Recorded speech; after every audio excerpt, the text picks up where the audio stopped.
नमस्कार, खबर संग्राम चैनल में आपका स्वागत है। मैं आपके साथ तंजय दुबे। आज की मुख्य खबर। फरियादों ने अपनी बहू बेटियों की इज्जत बचाने फरियाद लेकर पहुंची बरौधा।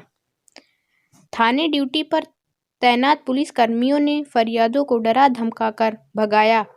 हम आपको बता दें कि यह घटना सतना जिले के बरौधा थाना अंतर्गत जवारीन पंचायत का है, जहां की कोठिला पहाड़ पर बसे आदिवासियों की मां बेटियों को वहां के दबंग लोधी परिवार के लोगों द्वारा आए दिन अश्लील हरकतें छेड़छाड़ की जाती है, लेकिन संबंधित थाना प्रभारी की घोर लापरवाही के चलते कभी भी इन आदिवासियों के परिवार की महिलाओं के साथ बड़ी घटना हो सकती है। ग्रामीण आदिवासियों ने जिला प्रशासन के चलते अपने घर परिवार की महिलाओं की इज्जत बचाने की गुहार लगाई है। पटना से अखिलेश यादव की रिपोर्ट।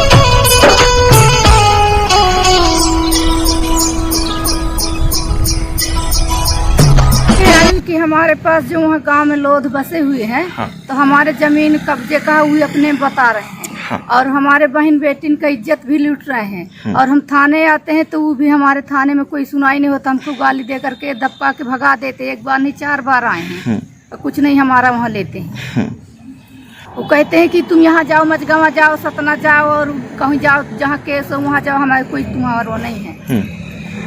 वहाँ कम से कम से कम नहीं है हमारे बस्ती मवासिन का, और लोध का 10-20 घरा है। उत्ते में उदबाए पैसा के बल से मेरा श्याम काली नाम।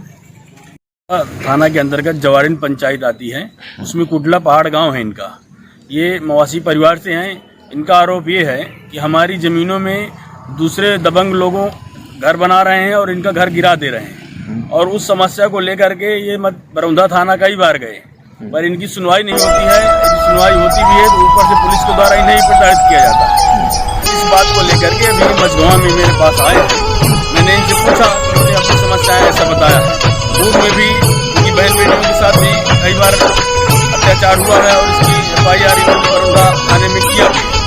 उसमें भी इन लोगों को उस तरह से न्याय नहीं मिला जिस तरह से मिलना चाहिए। ये अभी इन लोगों ने बताया, उनके बताने के हिसाब से मुझे जानकारी प्राप्त हुई है। अभी मैंने फोन में माननीय SP साहब से और TI बरौधा से भी बात किया, इनकी समस्या के बारे में उनको अवगत करवाया है।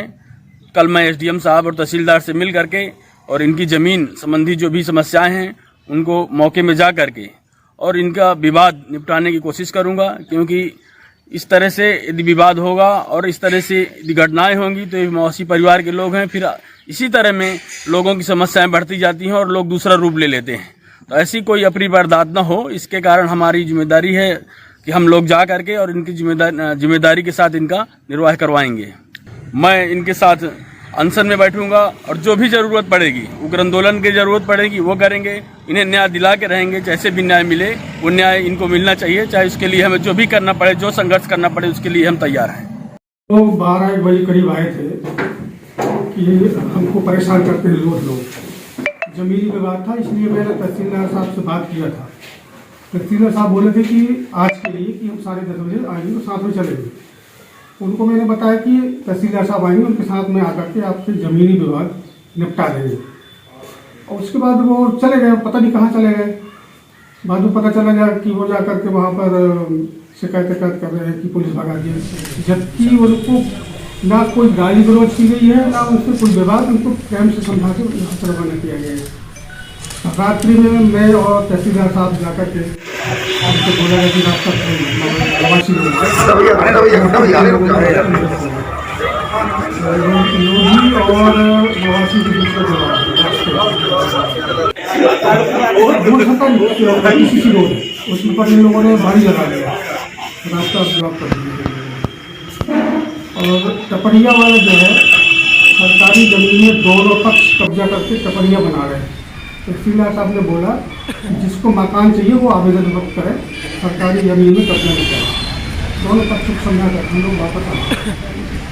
उनके साथ में कोई जमीन नहीं की गई है, ना उनको भगा है।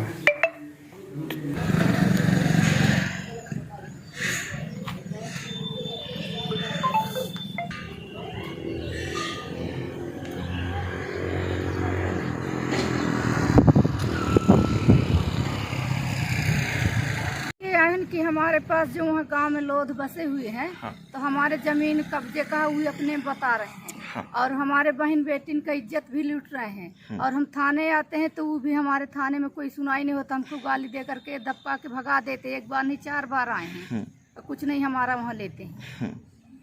वो कहते हैं कि तुम यहाँ जाओ, मजगावा जाओ, सतना जाओ, और कहीं जाओ जहाँ केस हो वहाँ जाओ, हमारे कोई तुम्हारा वो नहीं है। वहाँ कम से कम नहीं है हमारे बस्ती मवासिन का, और लोध का 10-20 घरा है। उतने में दबाए पैसा के बल से मेरा श्याम काली नाम। नया गांव पुल के पास चित्रकूट में सुलभ शौचालय कॉम्प्लेक्स है जी, जिसके जो वाहित मल था, इसका जो मल जल था उसका इन्होंने खुले में ये निपटान करते थे जी। उसके लिए कोई पक्का टैंक नहीं बनाया गया था, सेप्टिक टैंक वगैरह नहीं बनाया गया था, जिससे इसका जो है अपशिष्ट का उचित प्रबंधन नहीं होता था, जिसके कारण यहाँ पे वायु प्रदूषण ही बहुत ज़्यादा था और नदी का जल भी प्रभावित हो रहा था। चित्रकूट चूँकि एक पवित्र पर्यटक स्थल है और इस प्रकार की चीज़ें नदी के जल में जाना पर्यावरणीय दृष्टि से भी उचित नहीं है और श्रद्धालुओं के दृष्टिकोण से ही बहुत अनुचित था।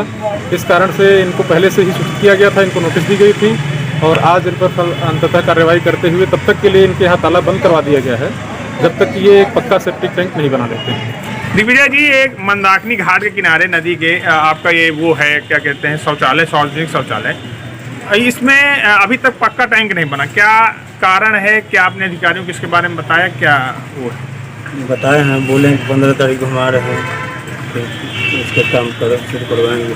ये तो सालों से इसी तरह से ये बह रहा है। ये नहीं बह नहीं रहा है, 2 साल 3 साल से अभी प्रभात दादा पानी निकलवाते हैं, हमेशा पता पूछ लीजिए। नहीं, लेकिन ये खुले में पानी भी भरा रहता है, इससे भी प्रदूषण फैलता है। भरा रहता है तो ये प्रभात दादा निकलवाते रहते हैं। नहीं, निकलवाते रहते हैं, लेकिन आपकी जिम्मेवारी नहीं टैंक बनवाना। दादा, मैं एक छोटा सा कर्मचारी हूँ, ये हमारे अधिकारी का काम है। किस विभाग का है ये? सुलभ शौचालय। कौन से विभाग का है? सुलभ इंटरनेट। अच्छा, ये इसमें ये बताइए कब से चल रहा है, इसमें कितने रुपए आप लेते हैं? एक दिन में कितना लगभग आ जाता है इसमें? ये 400, 500, 600 रुपये आता है। तो इतने दिन आज तक कभी का अधिकारी आया नहीं, बनवाया नहीं? ये सर हमारा, हम तो कर्मचारी हैं, अपने अधिकारी को बताते रहते हैं। चलिए ठीक है। नमस्कार, खबर संग्राम में आपका स्वागत है जी। आप पहले अपना परिचय दें, नाम बताएं। हमारा नाम भगवान दीन रावत है। थोड़ा तेज से बोलें। हमारा नाम भगवान दीन रावत है, ग्राम भानपुर के हैं। अच्छा,